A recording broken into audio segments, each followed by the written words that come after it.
변화산의 신자들이라고 하는 제목으로 은혜를 받고자 합니다. 오늘 본문 1절에 보면 예수님께서 베드로와 야고보, 요한을 데리고 높은 산에 올라가셨다라고 말씀하고 있습니다. 이 높은 산을 우리는 흔히 변화산이라고 말하고 있습니다. 사실은 성경의 변화산이라는 말은, 지명은 한 번도 기록되어 있지 않고, 또 이스라엘의 변화산이라는 산 자체가 사실은 있는 것이 없어요. 근데 우리가 변화산이다라고 하는 것은 주님이 이 산에서 기도하다가 놀랍게 변화됐기 때문에, 그래서 우리 기독교에서 변화산이라는 그런 별명을 붙여서 변화산이라고 말합니다. 그럼 이 산이 실제는 어느 산인가? 학자들마다 조금씩 다른데 헬몬산이다라고 하는 학자들도 더러는 있습니다.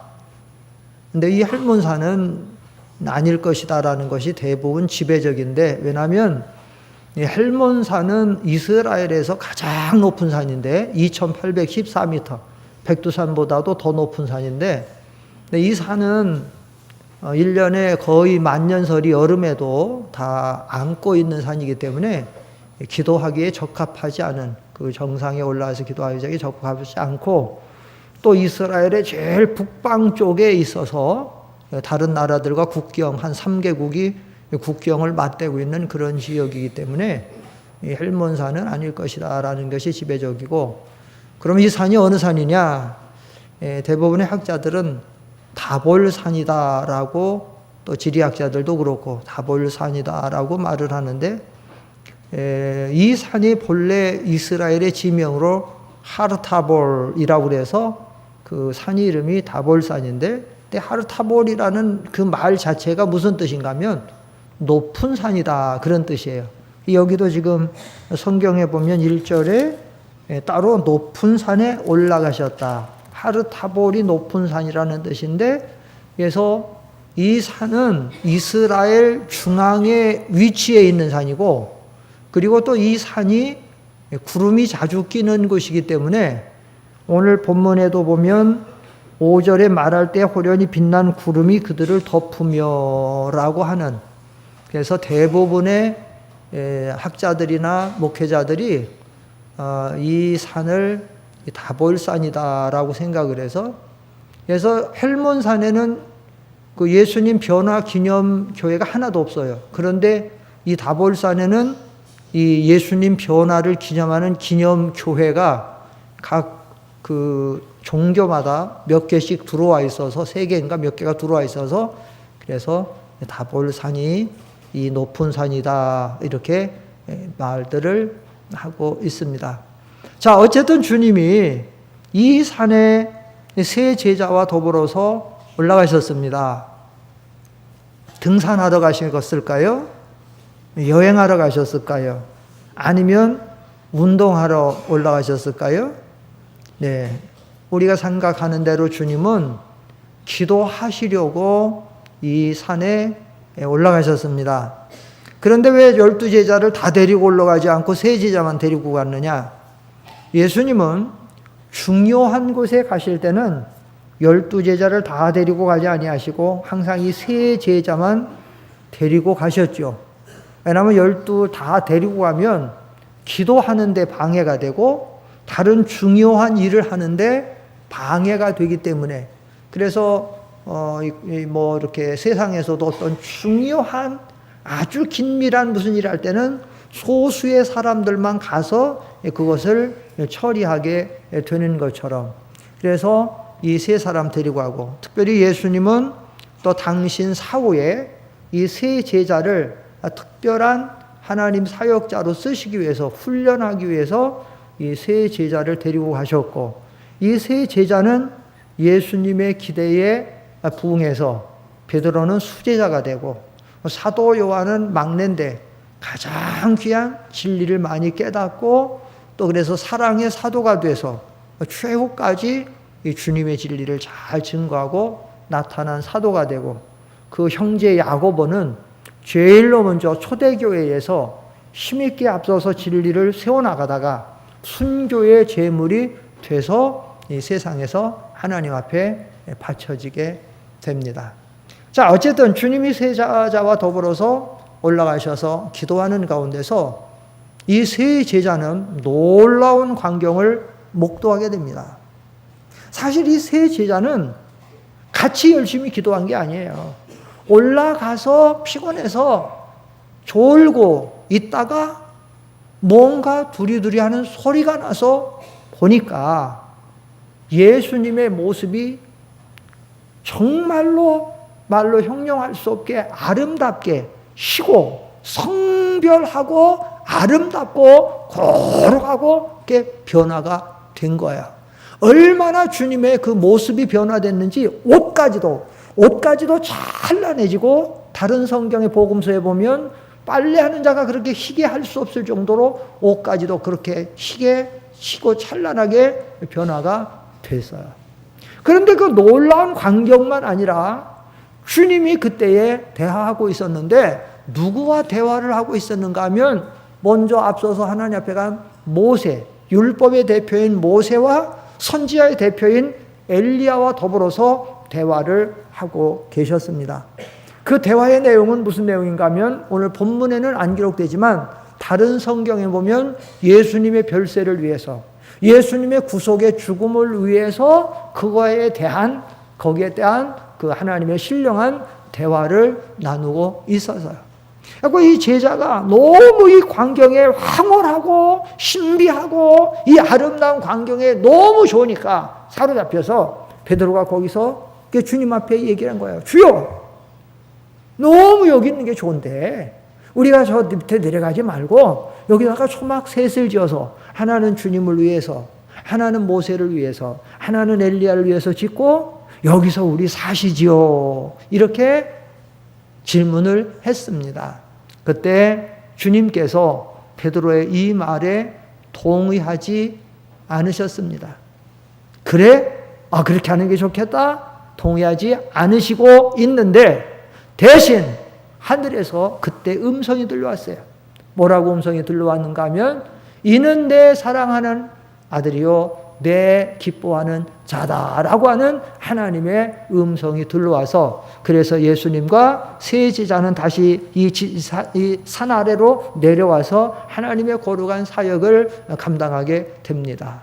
자, 오늘 2000년 전에 일어났던 이 변화산의 이 아름다운 모습을 통해서 오늘 우리들에게 주시는 교훈은 무엇인가? 물론 여러 가지 교훈이 있습니다만은 오늘 저는 이 변화산의 신자들이라는 제목으로, 변화산의 신자들이라고 하면 현대의 이 말씀을 우리에게 적응시킨다라고 하면 어떻게 적응시키기를 원하는가 하면, 첫째로 이 현대 교회에는 변화산 아래의 신자들이 많다라는 겁니다. 현대 교회 안에 변화산 아래 신자들이 많다. 자, 변화산 아래 신자들이라면 누굴까요? 바로 12제자에서 3제자가 아닌 9제자와 그들을 따르고 있는 무리들을 가리키고 있지요. 이 변화산 아래의 신자들은 어떤 신자들인가? 변화산 아래의 신자들의 특징이 있다라고 하면, 변화산 아래의 신자들은 다시 말하면 이 신령한 하나님의 은혜의 체험이 없는 신자들을 가리킨다라고 볼 수 있습니다. 이 세 제자들은 변화산에 올라갔기 때문에 이 신비하고 아름답고 황홀한, 그리고 하나님의 음성을 들은 놀라운 은혜를 체험했지만 변화산 아래의 신자들은 전혀 보지도 듣지도 체험하지도 깨닫지도 못하는 자리에 있다는 거죠.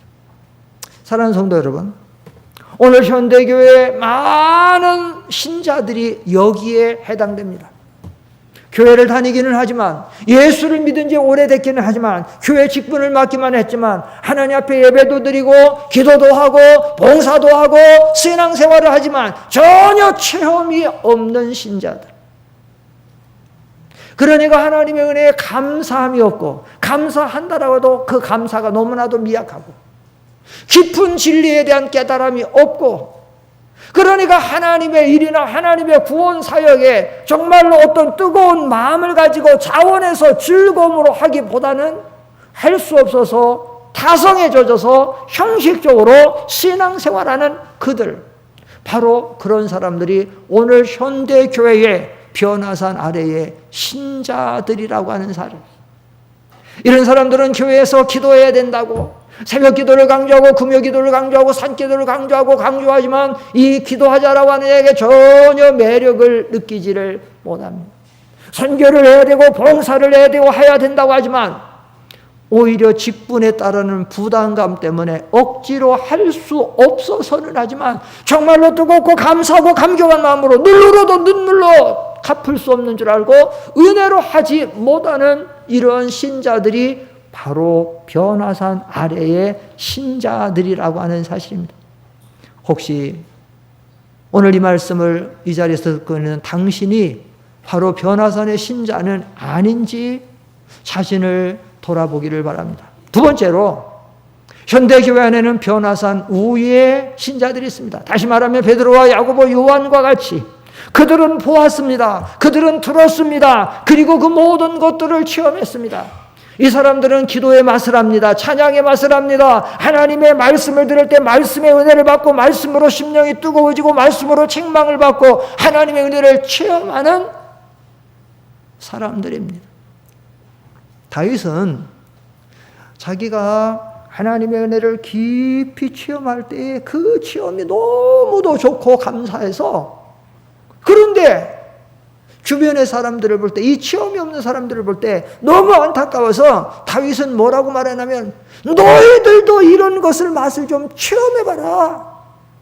여러분 시편 34편 8절에 보면 뭐라고 말하냐면, 시편 앞에 보시고 시작. 너희는 여호와의 선하심을 맛보아 알지어다. 그에게 피하는 자는 복이 있도다. 이제 여름이죠. 여름에 제일 많이 먹는 과일이 뭐죠? 커다란 거? 네, 수박을 먹어요. 근데 수박은 잘 익었는지 안 익었는지 어떻게 알아요? 예, 두드려 보면 알아요. 통통통 두드려 보면 알아요. 통통통. 왜 두드려 봐요? 예, 익었나 안 익었나. 통통통 두드려 보면 탁하게 턱턱턱 이렇게 탁한 소리 나는 게 잘 익은 걸까요? 통통통 맑게 소리 나는 게 잘 익은 건가요? 예, 맑게 아시긴 다 잘하시네. 왜냐하면 그리고 익으면 그 섬유질들이 약해져서 이렇게 해서 그래서 맑게 난대요. 대체로 그게 맞고 또 꼭지가 좀 들어간 게 또 잘 익었다라고도 맞기도 하고.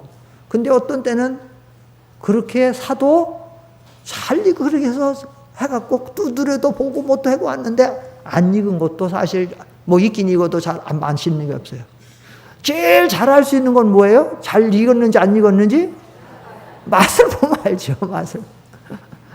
아니면 이렇게 수박할 때 세모로 이렇게 조그맣게 해갖고 똑 따갖고 그래서 보고, 아니면 먹어보면 알잖아요. 맛보면 알 거 아니에요. 여러분들이 신앙생활 하는데도 이렇게 맛을 보라는 말입니다. 사랑하는 성도 여러분, 우리가 왜 이렇게 신앙생활이 뭐라고 할까? 재미가 없고 힘이 없고, 조금만 하면 낙심 좌절하고, 조금만 하면 염려 근심에 그냥 눌리고, 조금만 하면 조금만 시험만 오면 다 그렇게 사시나무 떨듯 떨고, 왜 그렇게 흔들릴까요? 그것은 우리가 신앙생활하면서 너무 체험적인 신앙이 되지 못하니까. 그러니까 우리의 신앙생활이 연약해지는 것.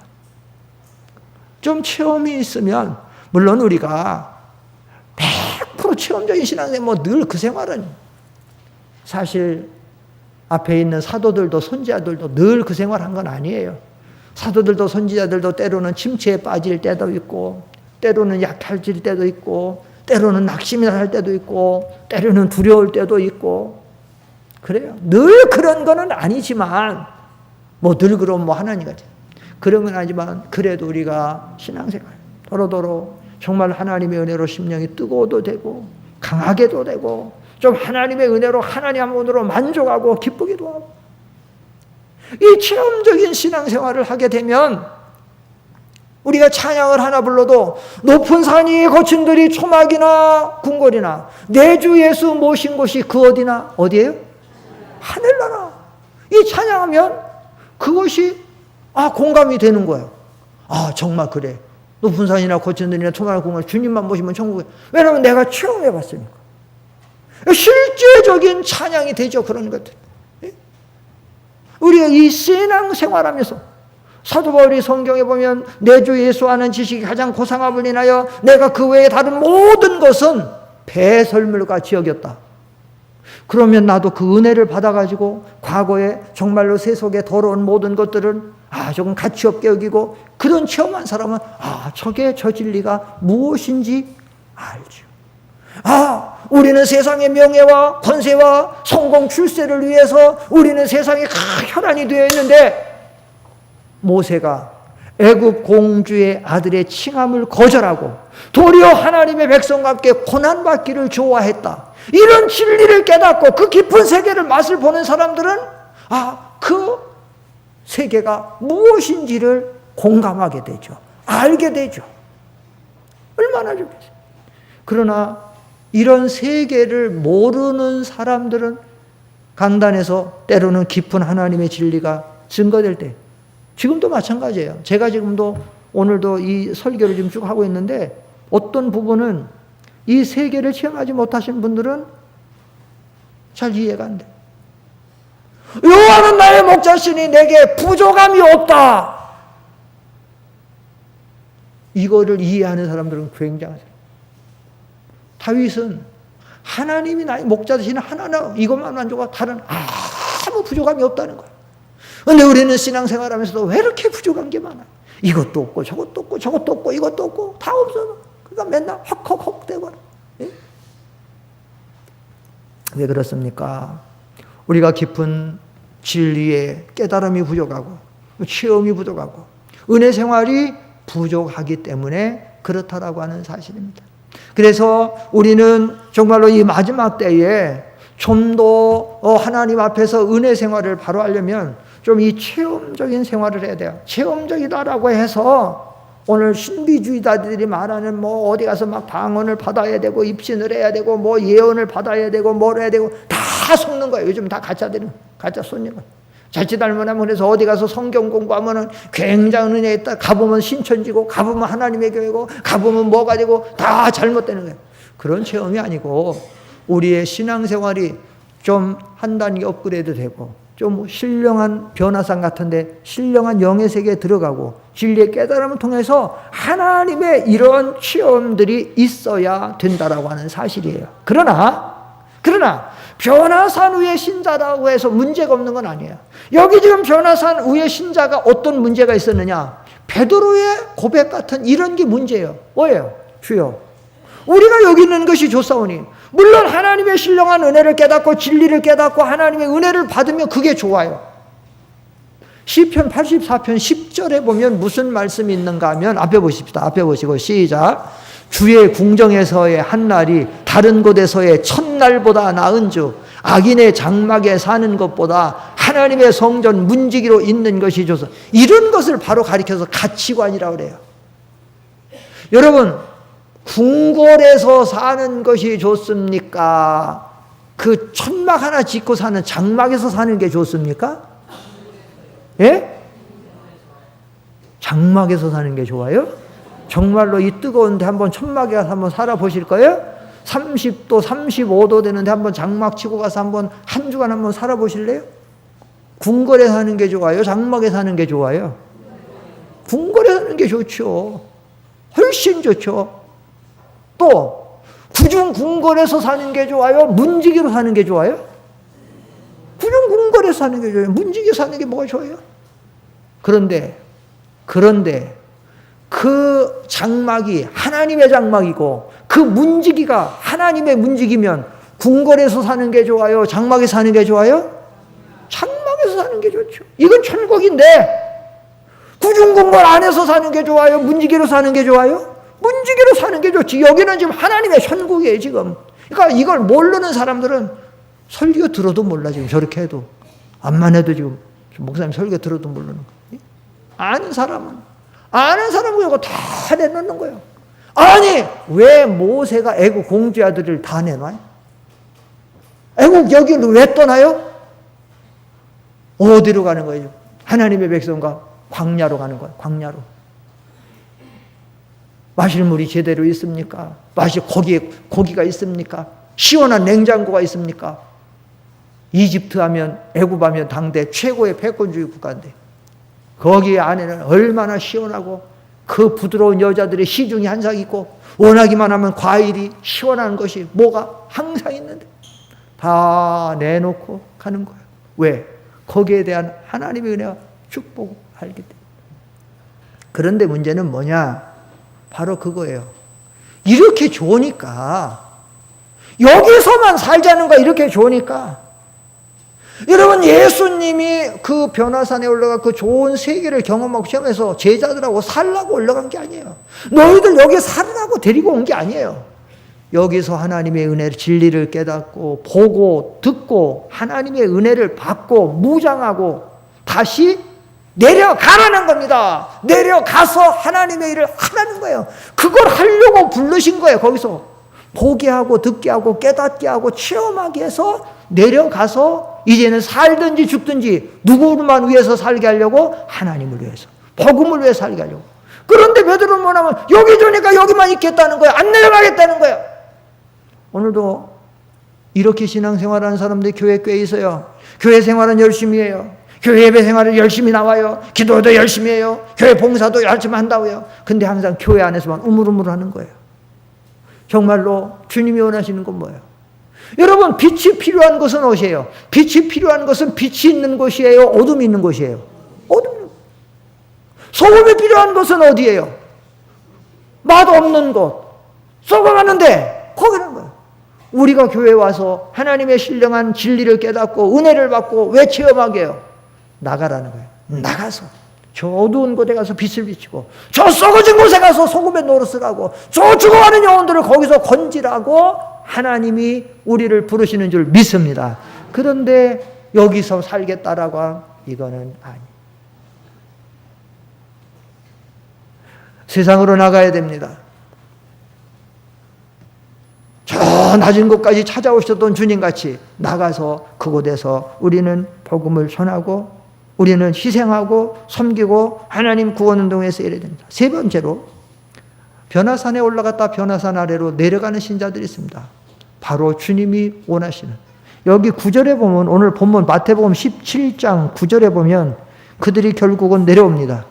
4절에서는 여기 살자고 했는데 4절 베드로가 예수께 주어 이르되 주여 우리가 여기 있는 것이 좋사오니 거기서 살기를 원했지만, 그러나 9절에 가면 내려옵니다. 9절에 그들이 산에서 어떻게 할 때에? 내려올 때. 내려와야 돼. 우리는 교회에 오면 하나님의 은혜를 받고 무장을 하고 교제하고 체험하고 우리는 세상에 나가는 겁니다. 나가서 복음을 전해서 죽어가는 영혼들을 구원하고 어두워진 그곳에 그리스도의 생명의 빛을 비추어서 빛을 보고 타락의 길로, 사망의 길로 가던 그들을 건져내고, 그리고 구피한 것을 살려서 우리가 이곳으로 인도를 해야 됩니다. 하나님이 바로 그 일들을 위해서 우리 온 거예요.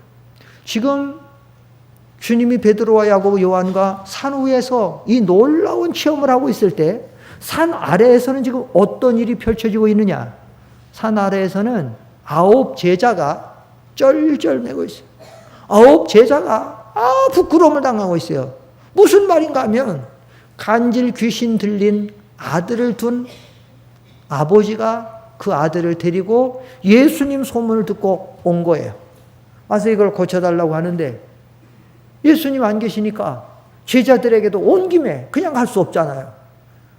선생님 찾아왔는데요. 선생님 안 계십니다. 그러면 여러분들이라도 내 아들을 좀 고쳐주세요. 9명의 제자들이 그 아들을 붙잡고 한번 고치겠다고 예수님한테 배운 대로 주여 이 간질 귀신 물리쳐 주시고 치료해달라고 해도 안 나가요. 아무리 고통만 당하고 있는 거예요. 그때에 주님이 내려오셔서 그들을 고쳐주신 거예요. 그러니까 우리가 이 세상에서 우리는 하나님의 교회에 나와서 이 하나님의 복음을 가지고 나가서 죽어가는 영혼들 건져내고 병든 자들도 고쳐내고 귀신 들린 자도 건져내고 하는 그 사명을 감당하라고 하나님이 부르셨는데, 이런 사명을 감당해서 열매를 맺는 교인들이 과연 현대 교회에 얼마나 되느냐. 들어오고 나가면서 들어와서 하나님의 은혜를 받고 나가서 받은 은혜를 우리가 증거하고 전파하고 세워나가는 이런 교인들이 되어야 된다는 거예요. 요한복음 10장 9절에 보며 들어오며 나가며 꼴을 얻는다는 말씀이 있는데 앞에 읽어보십시다. 요한복음 10장 9절 시작. 내가 문이니 누구든지 나로 말미암아 들어가면 구원을 받고 또는 들어가며 나오며 꼴을 얻으리라. 그렇습니다. 우리는 들어가며 나가며 꼴을 얻으며, 그러면 양이 돼서 들어가며 나가며 꼴을 얻으면 양이 해야 될 일이 있을까요, 없을까요? 양이 할 일이 있어요. 양은 털을 깎도록 털을 잘 내야 되고, 또 양은 젖을 잘 내가지고 그래서 주인을 기쁘시게 하는 것처럼 이런 열매를 맺는 이런 성도가 되어야 된다라고 하는 사실입니다. 말씀을 마칩니다.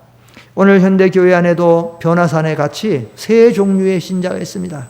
한 종류는 너무 믿음이 연약하고 진리의 깨달음도 어리고 하나님의 은혜 체험도 거의 없고 그래서 늘 밋밋한 신앙생활, 미지근한 신앙생활.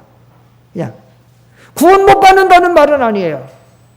천국에 못 간다는 말은 아니에요. 구원 받아요. 예수 믿었으니까. 그러나 어떤 뜨거운 정말로 하나님을 향한 어떤 사명자로서의 사는 삶이 없다는 거예요.